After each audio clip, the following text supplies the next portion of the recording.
माता कौशल्या से अनुमति प्राप्त करने तथा विदा लेने के पश्चात राम जनकनंदिनी सीता के कक्ष में पहुंचे। उस समय वे राजसी चिन्हों से पूर्णतः विहीन थे। उन्हें राजसी चिन्हों से विहीन देखकर सीता ने पूछा, हे आर्यपुत्र, आज आपके राज्याभिषेक का दिन पर भी आप राजसी चिन्हों से विहीन क्यों हैं? राम ने गंभीर किंतु शांत वाणी में सीता को समस्त घटनाओं विषय में बताया और कहा, प्रिय, मैं तुमसे विदा मांगने आया हूँ क्योंकि मैं तत्काल ही वकल धारण करके वन के लिए प्रस्थान करना चाहता। मेरी चाहता हूँ कि मेरे जाने के बाद तुम अपने मृदु स्वभाव तथा सेवा शुश्रूषा से माता पिता तथा भरत सहित समस्त परिजनों को प्रसन्न और संतुष्ट रखना। अब तक तुम मेरी प्रत्येक बात श्रद्धा पूर्वक मानती आए हो और मुझे विश्वास है कि आगे भी मेरी इच्छानुसार तुम यहाँ रहकर अपने कर्तव्य का पालन करोगी।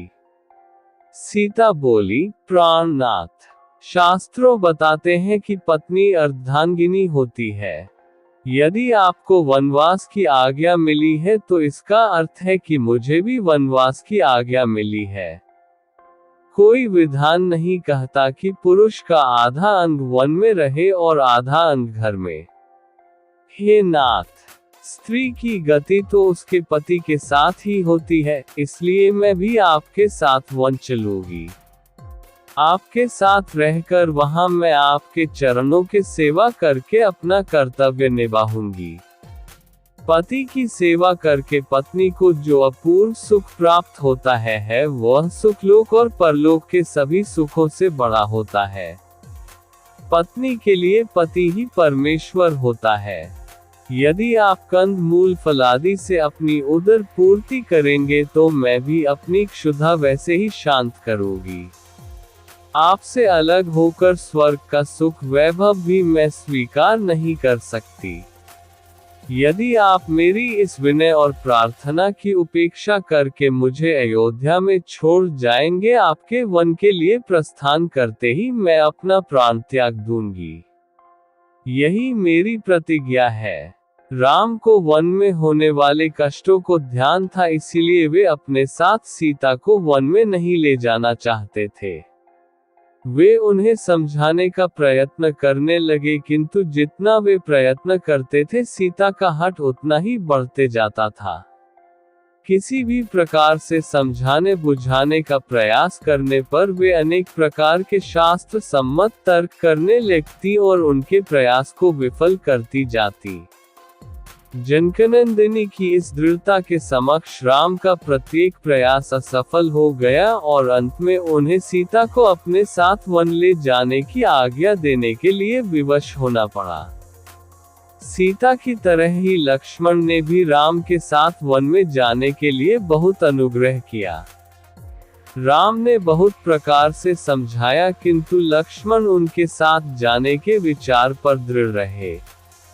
परिणाम स्वरूप राम को लक्ष्मण की दृढ़ता, स्नेह तथा अनुग्रह के सामने भी झुकना पड़ा और लक्ष्मण को भी साथ जाने की अनुमति देनी ही पड़ी।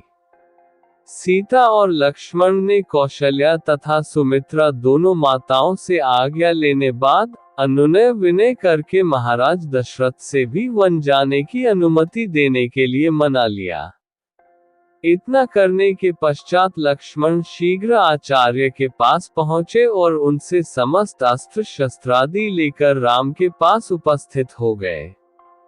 लक्ष्मण के आने पर राम ने कहा, हे सौमित्र, वन के लिए प्रस्थान करने के पूर्व मैं अपनी संपूर्ण संपत्ति ब्राह्मणों, दास दासियों तथा याचकों में वितरित करना चाहता हूँ, इसलिए तुम गुरु वशिष्ठ के ज्येष्ठ पुत्र को बुला लाओ। यह अंश श्री रामचरित के एक महत्वपूर्ण प्रसंग का वर्णन करता है, जिसमें श्री राम अपने वनवास के निर्णय को स्वीकार करते हैं और अपनी धर्मपत्नी सीता तथा अनुज लक्ष्मण के साथ उनके संकल्पों और अनुरोधों के आगे झुकने को बाध्य हो जाते हैं। इस प्रसंग में कई महत्वपूर्ण पहलू स्पष्ट होते हैं। 1. धर्म का पालन और कर्तव्य निष्ठा। राम ने अपने पिता की आज्ञा का पालन करते हुए वनवास स्वीकार किया। यह उनके धर्म और कर्तव्य निष्ठा का परिचायक है। 2. पतिव्रता धर्म का आदर्श। सीता का कहना कि पत्नी अपने पति की अर्धांगिनी है, भारतीय समाज में स्त्री के धर्म और उसके कर्तव्य का आदर्श प्रस्तुत करता है। उन्होंने हर स्थिति में राम के साथ रहने का निश्चय किया, चाहे वह सुख हो या कष्ट। 3. लक्ष्मण का आदर्श भ्रातृत्व। लक्ष्मण ने भी राम के साथ वन जाने की जिद की, जो उनके आदर्श भ्रातृत्व और त्याग को दर्शाता है। उनका कर्तव्य बोध और सेवा भावना राम के प्रति उनकी निष्ठा को प्रकट करते हैं। 4. शास्त्रीय ज्ञान और दृढ़ता। सीता ने शास्त्रीय तर्कों का सहारा लेकर अपने हठ को स्थापित किया।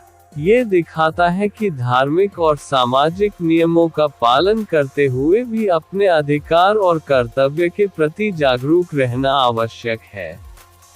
ये प्रसंग त्याग, समर्पण, निष्ठा और धर्मपालन की उत्कृष्ट उदाहरण है, जो रामायण के आदर्श चरित्रों को उजागर करता है।